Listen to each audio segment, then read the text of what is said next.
药君孟子愿讲第4集，修身尽性，归于大道。第25讲，尽心上。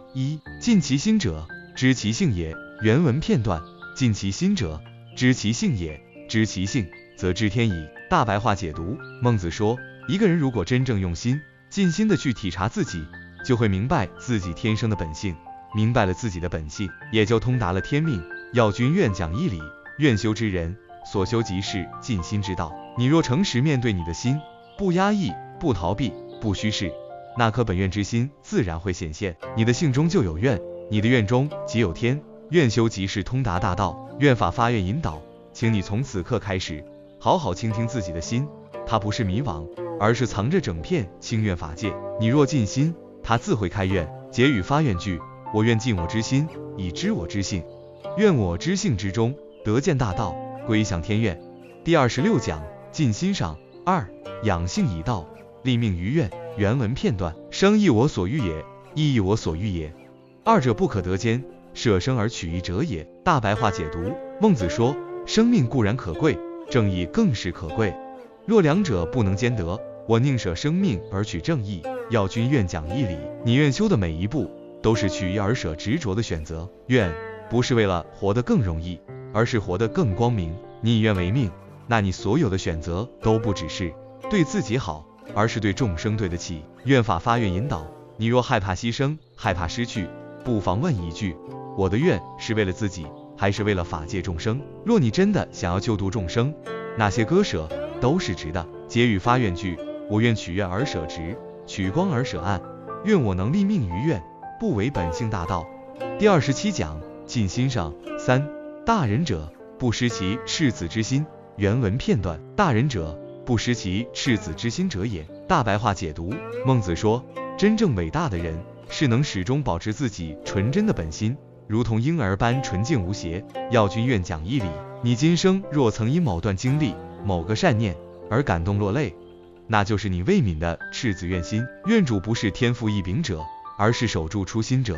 愿力的根正是那不被世俗污染的真心。愿法发愿引导，你不必完美，但你必须真。请你守住那一点赤子之念，它能引你穿越轮回，走进愿界。结语发愿句：我愿不失赤子心，愿我不虚伪，不世故，不麻木，愿我所愿出自初心，归于本愿。第28讲，尽心上。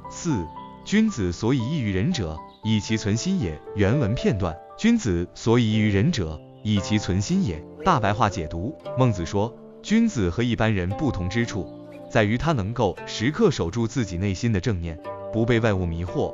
药君愿讲义理，愿修之道就是存心的修行，不是你比别人特别，而是你比别人多了一份守愿不退。你若一日发愿，一生守願，法界已为你开门。愿法发愿引导，愿你每日问一句：我今日心中还在光中吗？若是，即便无人知你，你亦是药君法界中的愿人。结语发愿句：我愿存愿之心，不忘出发心，不乱于世扰，不动于得失。第29讲，尽心下。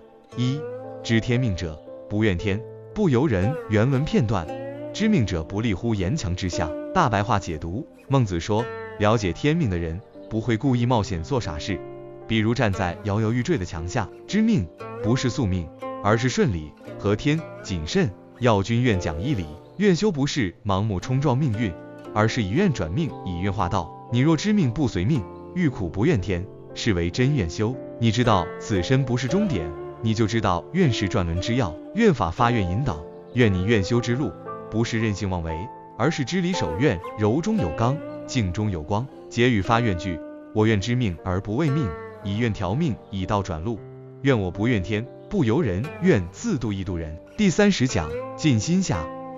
生死有命，愿行自主。原文片段：死生有命，富贵在天。大白话解读：孟子说，生死富贵这些事看似在人力之内，实则有其定数，未必能强求。药君愿讲义理，但愿修之人在命之上立愿。你不否定命，但你不被命困，你以愿超越死生，以法跨越流转。药君愿界是所有被命束缚者的出口之门。愿法发愿引导，若你担心未来，愿你知道，你有愿，你就有第二命，那是你在清愿法界中留下的真实归路。结语发愿句：我愿虽知死生有命，然我不困命，我有愿，有道，有归处。第31讲尽心下。3. 仁者无敌，愿力无碍。原文片段：以德行仁者亡，以力假仁者霸，以暴益人者亡。大白话解读：孟子说，靠仁德治天下的是王者，假装仁义靠武力的是霸主，用暴力摧毁仁义的最终会灭亡。要君愿讲义理，愿修要真仁，不可假怨、假悲悯、假光明。你若愿真如火，仁如泉，那你就是自度之王。要君愿戒，不假光，不妄语，不戏众，是真实慈悲者的归所。愿法发愿引导，愿你不以权施愿，不以力压众，而是以德起愿，以仁导人。若愿出真心，愿立自无敌。结语发愿句：我愿以德为根，以愿为道，以仁夺人，不假不欺，愿光无碍，普照十方。第32讲尽心下。4. 人与天地万物一体也。原文片段：万物皆备于我矣，反身而成，乐莫大焉。大白话解读：孟子说，天地间的万物其理都藏在我心中，只要我反省自己，诚实不欺，那就是人生中最大的快乐了。要君愿讲义理，愿修的终极是与天地万物同体大悲。你不再是一个人在修，而是每一念都牵动着无数众生之苦与乐，这就是愿身之道。你的身体是愿之气，你的心是愿之光。愿法发愿引导，愿你知，你不是孤身，你的愿是万物之愿，你的愿力是天地之法。结语发愿句：我愿反身而成，以我一心度无量众，愿我心中万物具足，一愿光照法界十方。